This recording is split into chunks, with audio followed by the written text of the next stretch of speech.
Bismillahirrahmanirrahim. Assalamualaikum warahmatullahi wabarakatuh. Alhamdulillah wassalatu wassalamu ala Rasulillah wa ala alihi wa sahbihi wa mawalah wa la hawla wa la quwata illa billahi wa ba'du. Qala Allahu azza wa jalla ya ayyuhalladzina amanu taqullaha haqqa tuqatih wa la tamutunna illa wa antum muslimun. Wa qala Allahu azza wa jalla ya ayyuhalladzina amanu taqullaha wa qulu qawlan sadida yuslih lakum a'malakum wa yaghfir lakum dhunubakum wa man yuti'illaha wa rasulahu faqad faza fawzan 'azima. Wa qala sallallahu alaihi wa ala alihi wasallam man salaka tariqan yaltamisu fihi ilma sahhalallahu bihi tariqan ilal jannah. Ma'asyiral muslimin yang dimuliakan Allah Subhanahu wa taala, insyaallah malam ini kita akan melanjutkan kajian yang kemarin tertunda, di mana malam ini kita akan membahas tentang sejarah tentang Raja Talut dan juga Raja Jalut dan munculnya seorang nabi yang sangat mulia, Nabi Allah Dawud alaihi salatu wassalam. Dan kita ambil pembahasan ini dari surah Al-Baqarah ayat 249.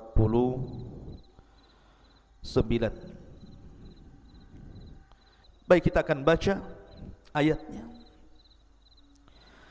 Allah Subhanahu wa taala berfirman di dalam surah Al-Baqarah ayat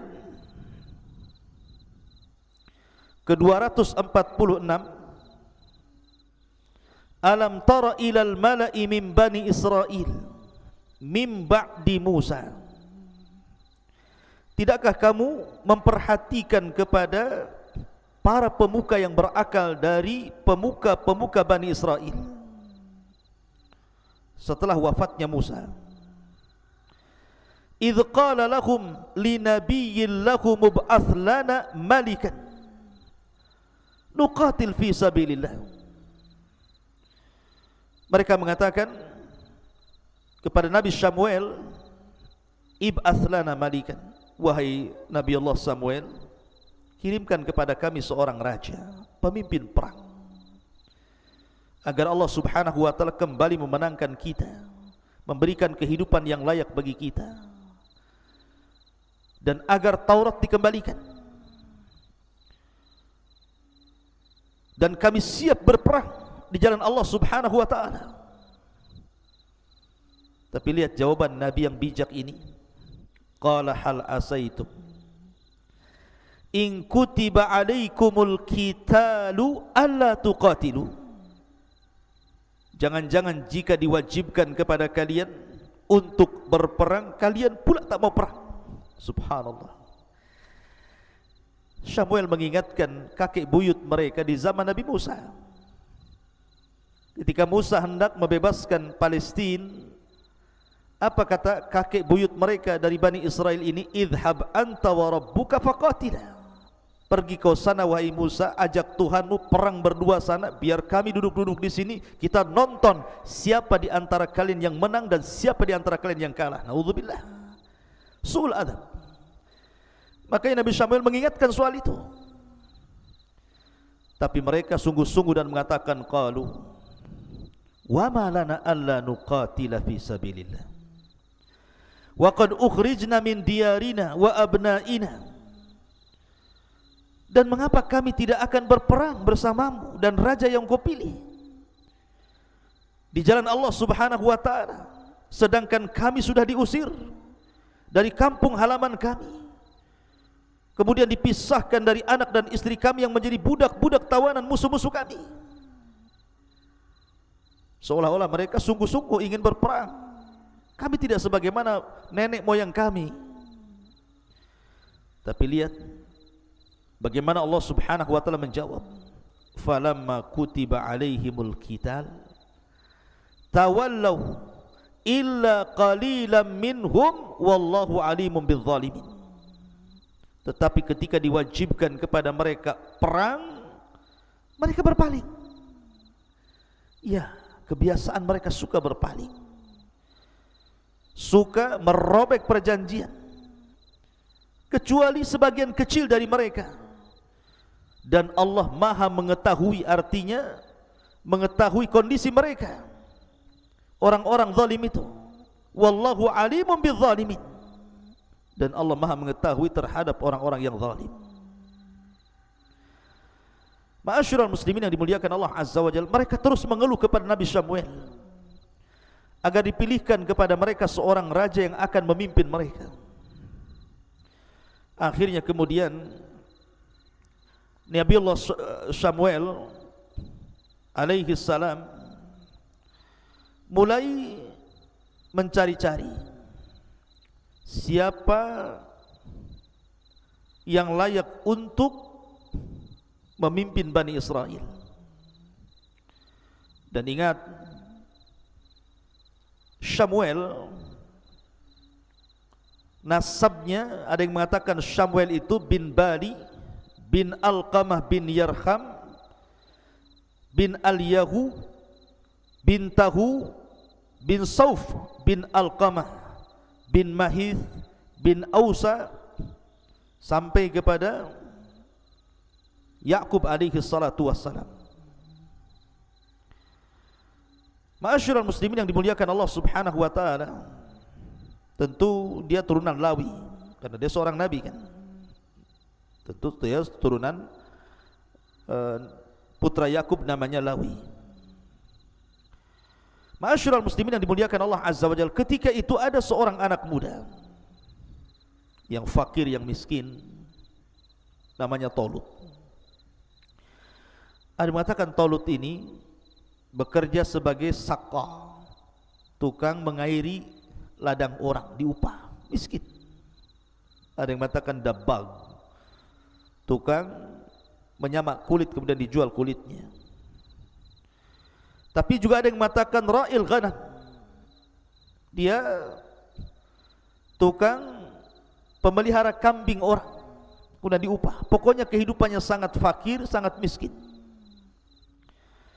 Akan tapi walaupun demikian, Tolut ini Allah lebihkan. Dia memiliki kekuatan fisik yang luar biasa, karena disebutkan sifat-sifat Tolut itu, rajulan tawilal qamah, dhakhman hasanat tarkib, matinal a'sab, qawiyah dzakiyah, aliman mudabbiran. Jadi seorang laki-laki yang tinggi besar, memiliki badan kekar, otot-otot yang sangat kuat, orangnya cerdas, orangnya berilmu dan pandai menata, memiliki kecerdasan yang luar biasa.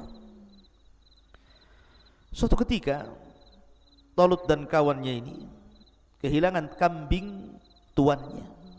Jadi setelah dia mengembala kambing, dihitung kambingnya kurang, rupanya hilang. Karena dia takut dengan tuannya, karena ini amanah, dia bekerja masalahnya. Dia mencari sampai ke perbatasan kota. Lah kata kawannya, kita sudah terlampau jauh meninggalkan tempat gembala kambing kita, dan kita sudah mendekati kota ini. Lah kawannya ini kenal dengan Nabi Allah Samuel, dan dia mengatakan, sungguh kita ini sudah dekat dengan kota dan sudah dekat dengan rumahnya seorang Nabi Bani Israel, Samuel. Bagaimana kalau seandainya kita mampir di rumahnya, kita minta nasihat, wajangan seorang Nabi sebelum kita pulang. Maka Tolut pun mau diantar ke rumahnya.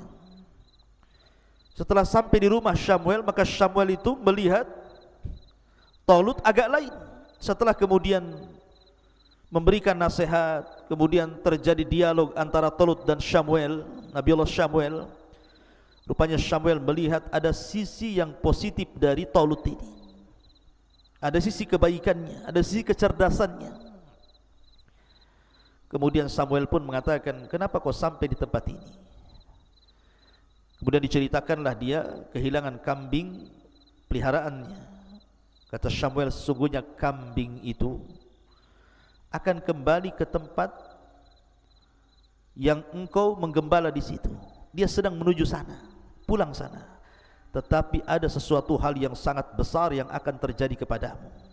Engkau akan memimpin Bani Israel. Kagetlah Talut ini, siapa saya? Tiba-tiba kemudian seorang Nabi mengatakan seperti itu. Tapi tidak ditanggapi. Talut pun pulang. Dari sinilah maka Allah Subhanahu wa taala katakan, wa qala lahum nabiyyuhum innallaha qad ba'atsa lakum Taluta malika. Dan berkata kepada mereka nabi mereka Syamuel, sesungguhnya Allah telah mengangkat untuk kalian Talut sebagai raja kalian. Dari sini muncul nama Talut. Orang-orang ini tentu mereka kaget karena bagaimanapun nasab daripada Talut ini bukan nasab para raja. Karena para raja itu harus dari turunan Yahuda, dan kalau para nabi dari turunan Lawi. Sementara Talut ini dari turunan Binyamin, saudara daripada Nabi Yusuf alaihi salatu wassalam, dari satu ibu. Binyamin dengan Yusuf itu kan bersaudara satu ibu, tapi dengan yang lainnya lain ibu tapi satu bapa. Jadi mereka mengatakan,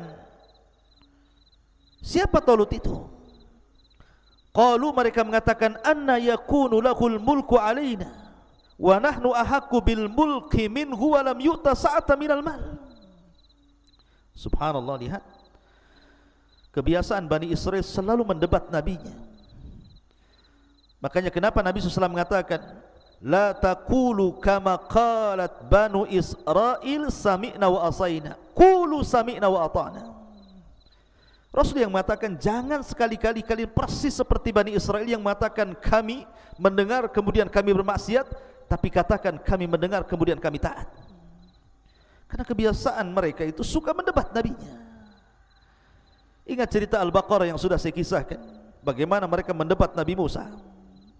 Kemudian setelah diseberangkan dan diselamatkan dari Fir'aun, melihat ada kaum yang sedang menyembah berhala, mereka pun meminta kepada Musa, ij'al lana ilahan kama lahum alihah, jadikan banyak Tuhan sebagaimana mereka banyak Tuhan. Kata Nabi Musa, Allahu Akbar, innakum qaumun tajhalun. Kok ini umat bodoh, sudah diberikan hidayah mau sesat. Ya. Lah di sini juga sama. Anna yakunu lahul mulku alaina wa nahnu ahaqqu bil mulki minhu wa lam yu'ta sa'ata minal mal. Mereka mengatakan, bagaimana mungkin Talut memperoleh kerajaan atas kami, sedangkan kami lebih berhak dengan kerajaan itu daripada si Talut, dan dia tidak diberikan kelapangan dan harta kekayaan yang banyak. Macam mana dia akan memerintah kami? Subhanallah. Ya. Lihat bagaimana jawaban Nabi Syamuel. Seolah-olah Nabi Syamuel ingin mengatakan, kenapa aku pilihkan Talut kepada kalian? Karena Talut itu dilebihkan 3 perkara yang kalian tidak punya. Yang pertama, qala innallaha astafahu alaikum, sungguh Allah telah memilihnya menjadi raja untuk kalian. Sebenarnya 1 perkara saja sudah cukup, Allah yang pilih. Kalau Allah yang pilih, selesai. Beda kalau kita yang pilih, belum tentu selesai. Tapi kalau Allah sudah pilihkan seseorang, pasti orang ini bukan orang kaleng-kaleng. Memang Allah persiapkan dia untuk menjadi pemimpin. Ditambah-tambah yang kedua, Allah Subhanahu wa taala katakan wa zadahu bastah, dan diberikan kelebihan kekuatan fisik yang luar biasa. Bastah itu kelebihan yang banyak pada 2 perkara. Pertama, fil ilmi, dia punya ilmu, kalian tidak punya. Dia memiliki kecerdasan, kalian tidak punya. Dan yang ketiga, bastatan fil jismi, dan dia juga orangnya fisiknya kuat. Jadi selain orang pilihan, satu, yang kedua Allah cerdaskan, dua, yang ketiga jasadnya, fisiknya memang kuat. Talut ini, makanya wajar Allah pilihkan untuk kalian. Kemudian Allah Subhanahu wa taala berfirman, wallahu yu'ti mulkahu man yasha wallahu wasi'un alim. Dan Allah memberikan kerajaannya kepada siapa yang dikehendaki. Bukan kalian berkehendak, Allah yang berkehendak. Karena kalau Allah yang berkehendak kun fayakun, tapi kalian berkehendak belum tentu kun fayakun. Kun Allah mengatakan, dan Allah maha luas keutamaannya. Allah berikan keutamaan siapa yang dikehendaki. Dan alimun, maha mengetahui tentang siapa Talut dan kondisi kalian. Ma'asyiral muslimin yang dimuliakan Allah Subhanahu wa taala. Kemudian mulailah mereka meminta alamat. Taib, kalau memang Talut berhak menjadi raja kami, kira-kira apa alamatnya? Apa yang membuat anda yakin bahwa Talut berhak menjadi raja kami, sementara dia bukan turunan Yahuda, dia turunan Binyamin? Maka Allah Subhanahu wa taala lanjutkan firman-Nya, wa qala lahum nabiyuhum inna ayatu mulkihi an ya'tiyakumut tabutu fihi sakinatun mir rabbikum wa baqiyatun mimma taraka alu Musa wa alu Harun tahmiluhul malaika. Dan berkata kepada mereka, nabi mereka Samuel, sesungguhnya tanda kerajaannya bahwa akan datang kepadamu tabut. Apa itu tabut? Nanti saya jelaskan. Yang di dalamnya terdapat ketenangan dari Tuhanmu dan sisa-sisa peninggalan Musa dan juga Harun, dan kelak akan dibawa oleh para malaikat. Ma'asyiral muslimin yang dimuliakan Allah Subhanahu wa taala. Di sini Nabi Samuel ingin mengatakan kepada Bani Israel bahwa tanda-tandanya dia memiliki tabut. Dan tabut ini semacam kotak. Dulu di zaman Nabi Musa alaihi salatu wassalam, tabut ini adalah tempat penyimpanan papan Taurat. Dan Musa alaihi salatu wassalam selalu membawa papan itu di dalam kotak yang disebut dengan tabut itu dalam setiap peperangan. Dan tabut itu adalah semacam benda yang diberkahi Allah Subhanahu wa taala. Sama di zaman sekarang kan ada benda-benda yang diberkahi seperti Ka'bah diberkahi, air Zam-Zam diberkahi, juga ada waktu-waktu yang diberkahi gitu ya. Maka tabut itu salah satu barang yang diberkahi karena isinya adalah papan Taurat. Dan Musa selalu membawa saat perang, karena papan itu yang dalam tabut itu membawa ketenangan dan membawa kemenangan. Makanya kemudian Nabi Samuel meyakinkan kepada mereka bahwa Talut itu pantas menjadi raja kalian karena dia memiliki tabut yang akan dibawa malaikat dan akan diserahkan kepadanya. Akhirnya kemudian, singkat cerita, setelah Nabi Samuel berdoa kepada Allah Subhanahu wa taala, Allah kirimkan malaikat kemudian mengambil tabut. Sebenarnya di mana tabut ini?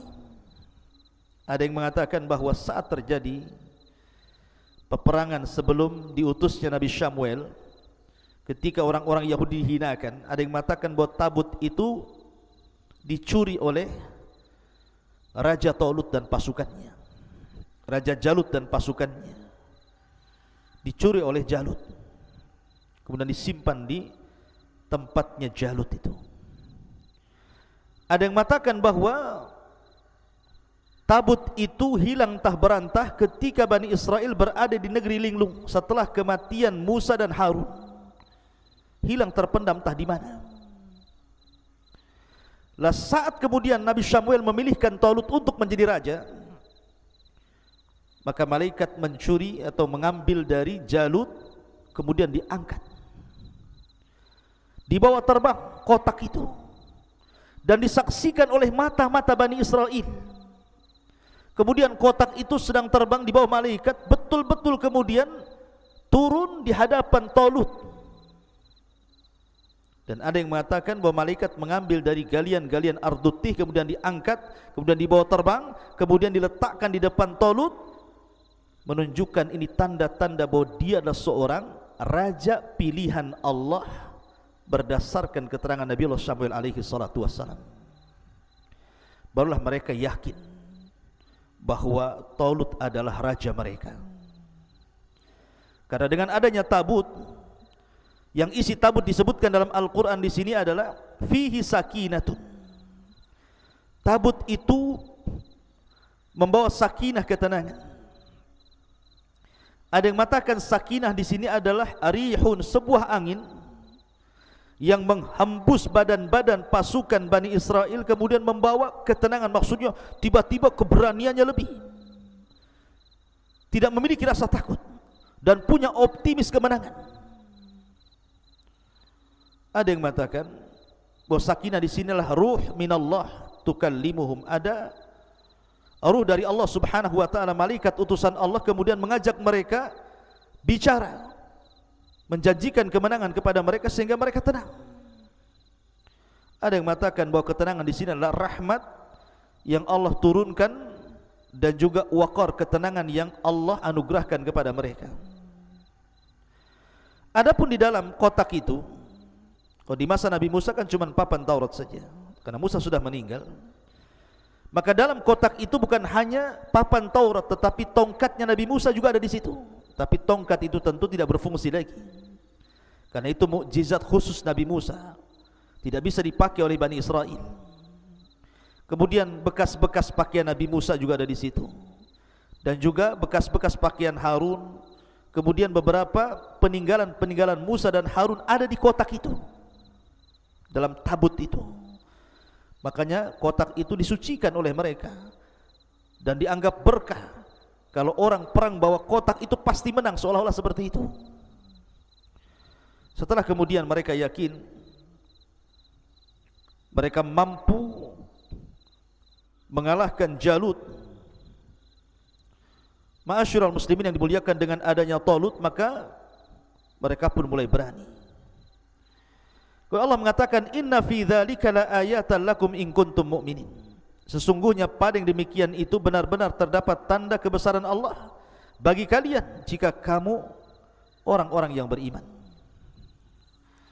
Akhirnya setelah kemudian pasukan disiapkan, Talut mempersiapkan pasukan pilihan, maka Talut pun berangkat membawa pasukan Bani Israel untuk melawan Jalut.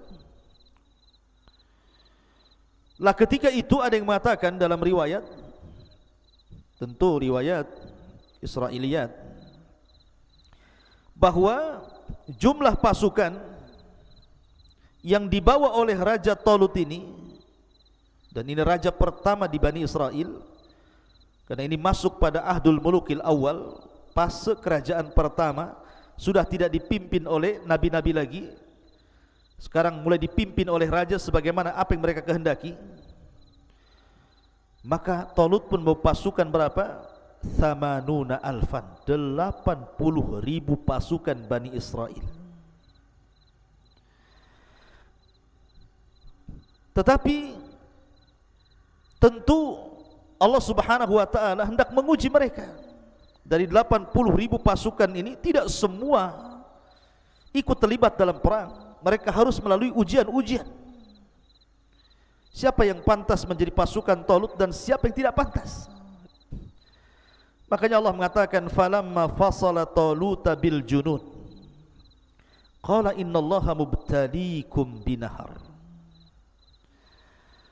Maka ketika Talut membawa bala tentaranya yang 80.000 itu, dia mulai menguji ini, tentu atas perintah Allah. Innallaha mubtaliikum binahar. Ingat, Allah akan menguji kalian dengan sebuah sungai. Ada yang mengatakan sungai itu adalah sungai syariah. Sungai syariah ini pemisah antara negeri Urdun dan Palestina. Di tengah-tengahnya itu disebut sungai syariah di situ. Kalian akan melewati sungai syariah. Faman syariba minhu falaysa minni wa man lam yat'amhu fa innahu minni illa man ightarafa ghurfatan biyadi. Kata Talut, maka barang siapa yang meminum air dari telaga syariah itu, maka dia bukan pengikutku, dia bukan pasukanku, kembali pulang. Dan barang siapa yang tidak meminumnya, maka dia adalah pengikutku, pasukanku. Illa man ightarafa ghurfatan biyadi, kecuali yang menciduk dengan satu kali cidukan dengan tangannya. Kalaupun harus minum, satu kali cidukan saja. Subhanallah. Ketika betul-betul mereka melewati sungai syariah itu, yang 80.000 orang itu, mereka sudah berjalan jauh, melintasi gurun pasir, gurun Sahara, panas, kering, kelontang, bukit, gunung, lembah. Mereka kehausan. Tiba-tiba ada sungai. Coba apa yang ada di benak anda itu? Orang kehausan itu kadang-kadang dari kejauhan disangka sungai, padahal fata morgana. Apalagi betul-betul sungai, kan begitu. Ketika masuk ke dalam sungai, sudah tidak diindahkan lagi perintah Nabi Allah perintah Raja Talut ini. Enggak dipedulikan. Mereka minum banyak-banyak. Dalam cerita Israiliyat ada yang mengatakan bahwa semakin mereka meminum dengan minum banyak dari sungai itu, semakin haus yang berkepanjangan. Tapi orang yang meminum hanya satu ketegukan kemudian berangkat dengan Talut, hilang hausnya. Subhanallah, ini ujian. Ya. Dari 80.000 pasukan itu, rupanya yang minum banyak dari sungai syariah itu 76.000, berarti sisanya hanya 4.000. Awalnya 80.000, kemudian yang minum banyak 76.000, sisanya 4.000 saja. Itulah orang-orang pilihan. Bayangkan, tidak ada setengahnya, tidak ada sepertiganya.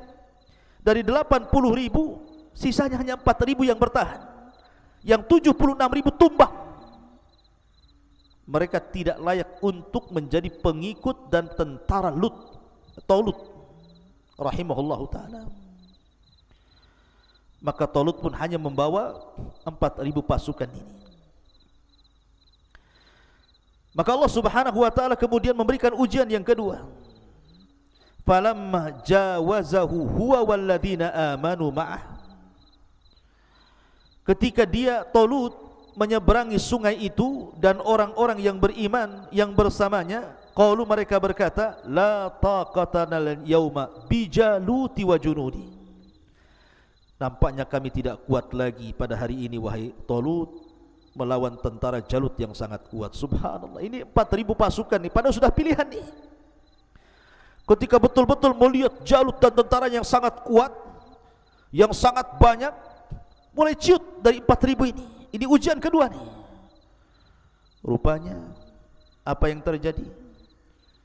Ketika berjumpa dengan Jalut dan pasukannya, berpaling 3.686 orang, sisanya hanya 314 orang. Jadi sisa tentara pilihan itu cuma 314 orang dari 80.000. Setelah berkurang 76.000, berkurang 3.000 lebih, akhirnya sisanya hanya 314. Dan 314 ini berdasarkan hadis Bara bin Azib radhiyallahu anhu. Ketika dia mengatakan kunna nuhadditsu anna iddata ashabil badri mithla ashabi Talut.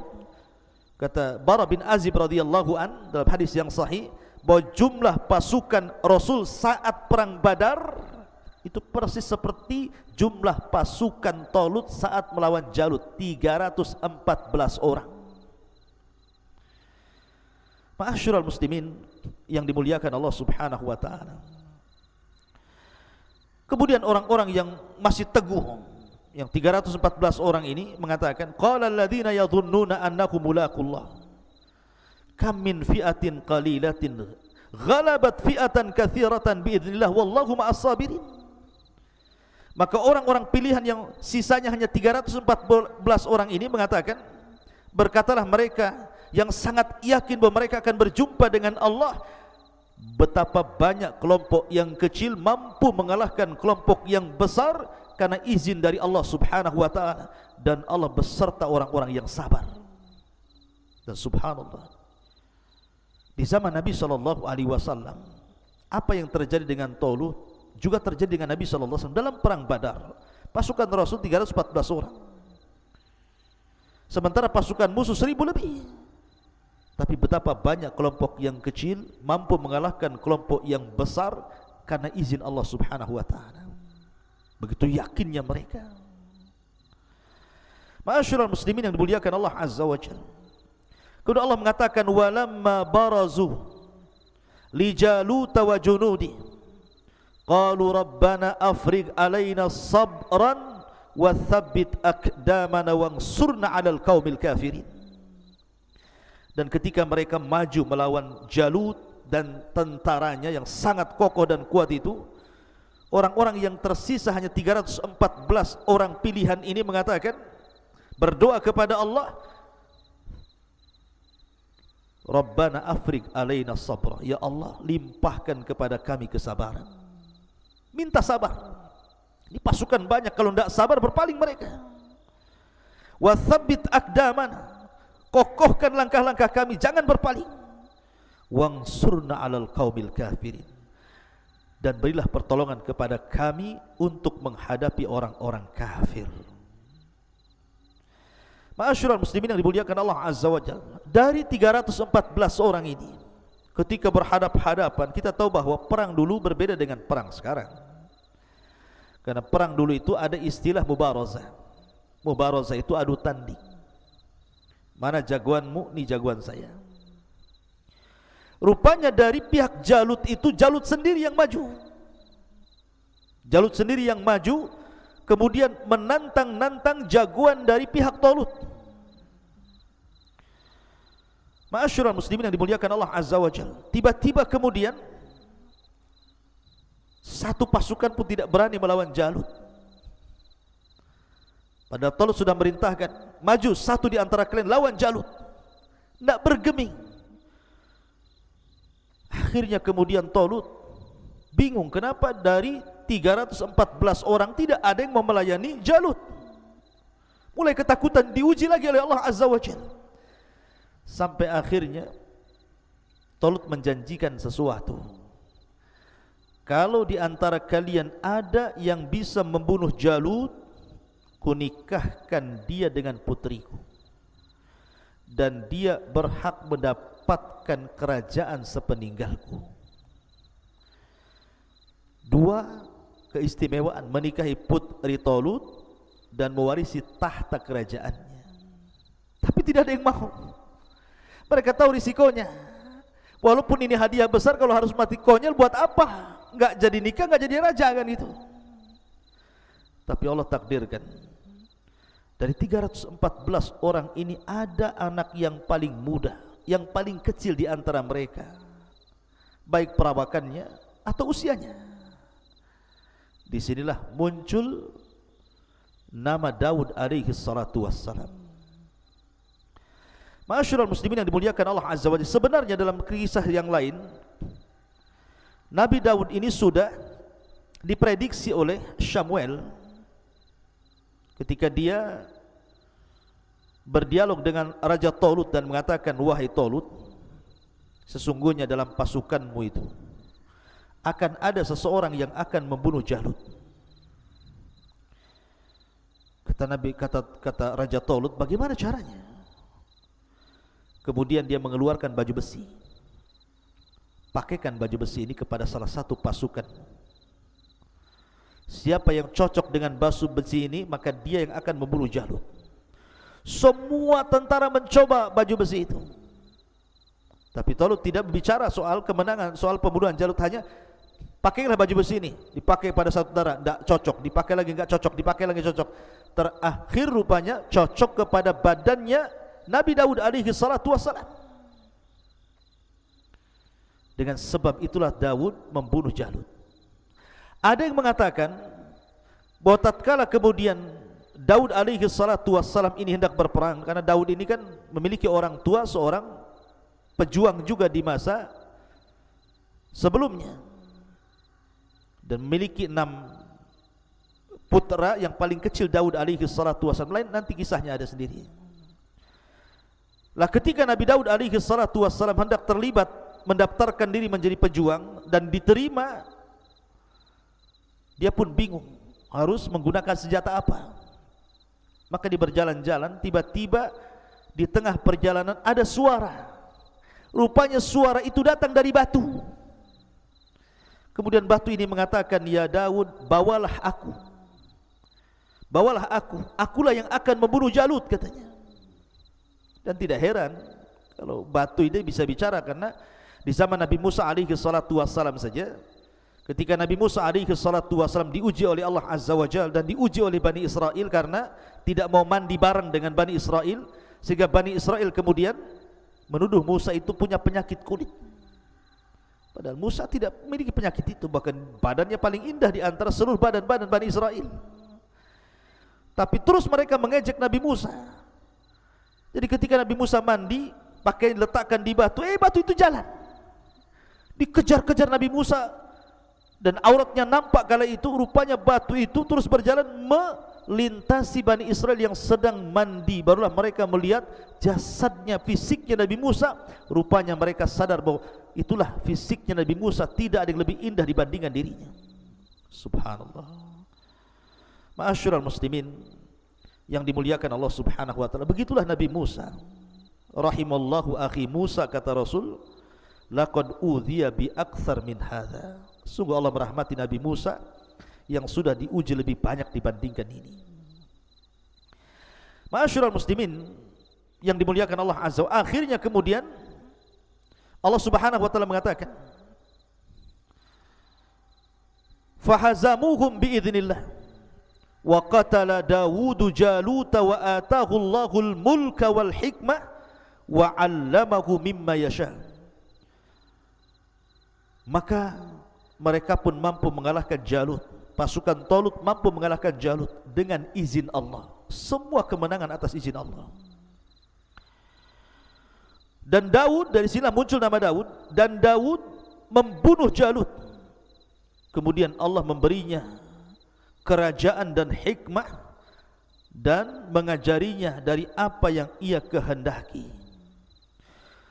Jadi ketika kemudian Talut meminta kepada pasukannya lawan Jalut, tidak ada yang berani. Rupanya Daud ini berani, dia maju ke depan hanya dengan membawa ketepel dan batu yang di tangannya.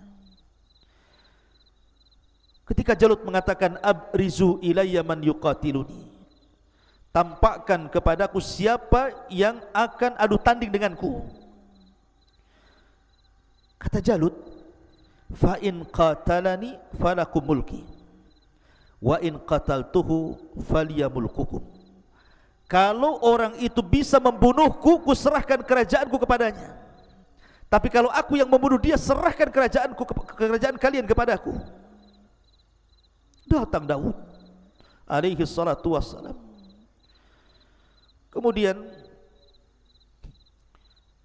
kata Jalut kepada Daud, setelah mendengar sesumbar terus, tiba-tiba kemudian Jalut mengatakan, anta tuqatiluni, kau anak kecil yang akan membunuhku, yang akan gelut denganku.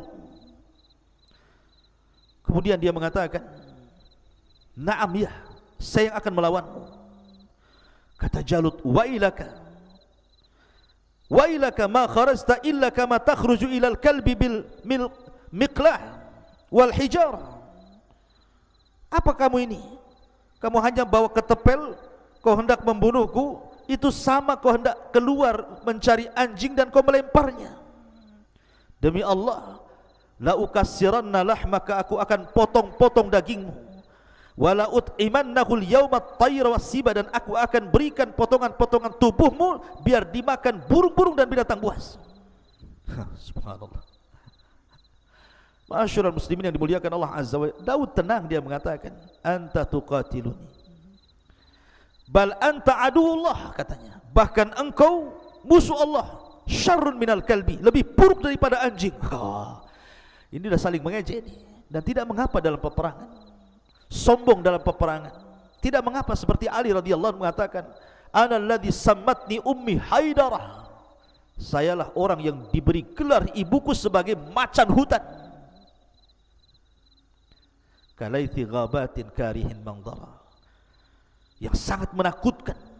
Sombong dalam peperangan enggak apa-apa untuk ngedonkan lawan, tapi sombong di luar peperangan tidak boleh. Sebagaimana tipu daya dalam peperangan boleh. Al-kardu haibun, al-harbu kaidun. Harb itu, peperangan itu tipu daya, boleh kita menipu, yang penting menang. Tapi di luar peperangan tidak boleh tipu-tipuan. Di sini saling mengejek. Akhirnya kemudian Daud alaihi salatu wassalam hanya mengambil ketepel, kemudian langsung ditujukan ke kepala Jalut. Subhanallah, terkena di antara dua matanya, tembus ke dalam otaknya, langsung tumbang kemudian mati. Allah takdirkan. Maka ketika Jalut kemudian tumbang, barulah kemudian yang lain mengepung Jalut. Nabi Daud alaihissalam langsung memenggal kepalanya, kemudian menyembunyikan kepalanya. Kemudian masing-masing prajurit datang kepada Tolut, saya yang membunuhnya. Ini buktinya tangannya, ini buktinya kakinya, ini buktinya badannya, macam-macam. Tapi Tolut tahu siapa yang bisa mendatangkan kepalanya, maka dialah yang membunuhnya. Rupanya datang Daud, nenteng kepala Jalut. Dan ingat bahwa ketika dalam peperangan di tempo dulu itu, kalau sudah pemimpinnya mati, maka pasukan akan kehilangan pemimpin, akan dihilangkan perasaan keberaniannya. Maka dengan sebentar saja ketika mereka sudah ciut, karena pimpinan mereka sudah meninggal, maka diseranglah oleh 3.400 orang ini melawan, entah berantah jumlahnya, tetapi sekali lagi berapa banyak kelompok yang kecil mampu mengalahkan kelompok yang besar dengan izin Allah Subhanahu wa taala. Akhirnya Daud pun dinikahkan dengan salah satu putri daripada Tolut, dan sepeninggal 2-3 tahun sepeninggal Tolut, kemudian Nabi Daud alaihi salatu wassalam pun akhirnya diangkat menjadi raja kedua, raja plus nabi dari Bani Israel. Makanya Allah Subhanahu wa taala mengatakan, walaula daf'ullahi an-nasa ba'dahum bi ba'din la fasadatil ardu walakinallaha dzu fadlin 'alal alamin. Tilka ayatullah natluha 'alaika bil haqq wa innaka laminal mursalin. Dan kalau Allah tidak melindungi manusia, sebagian mereka dengan sebagian yang lainnya, niscaya rusaklah bumi ini. Tetapi Allah mempunyai karunia yang sangat luas, yang melimpah di seluruh alam. Dan Allah berikan karunia Daud sebagai sebab penyebab kematian Jalut. Itulah ayat-ayat Allah kami bacakan kepada wahai Muhammad dengan benar, dan sesungguhnya engkau wahai Muhammad adalah benar-benar termasuk di antara para rasul. Ma'asyiral muslimin yang dimuliakan Allah Azza wa Jalla, bagaimana kisah Nabi Daud alaihi salatu wassalam, dan bagaimana pun dengan kisah Nabi Allah Sulaiman putranya. Karena raja Bani Israel cuma 3. Tolut dia raja saja, kemudian Daud raja plus nabi, kemudian Nabi Allah Sulaiman juga raja plus nabi. Setelah Nabi Allah Sulaiman, maka tidak ada lagi yang rangkap jabatan raja plus nabi, yang ada kekacauan dan kekacauan. Bagaimana kisahnya? InsyaAllah kita akan kisahkan dengan kesempatan. Mudah-mudahan ada manfaatnya. Subhanakallah bihamdika, asyhadu an la ilaha illa anta astaghfiruka wa atubu ilaik. Allahu ta'ala alam. Assalamualaikum warahmatullahi wabarakatuh.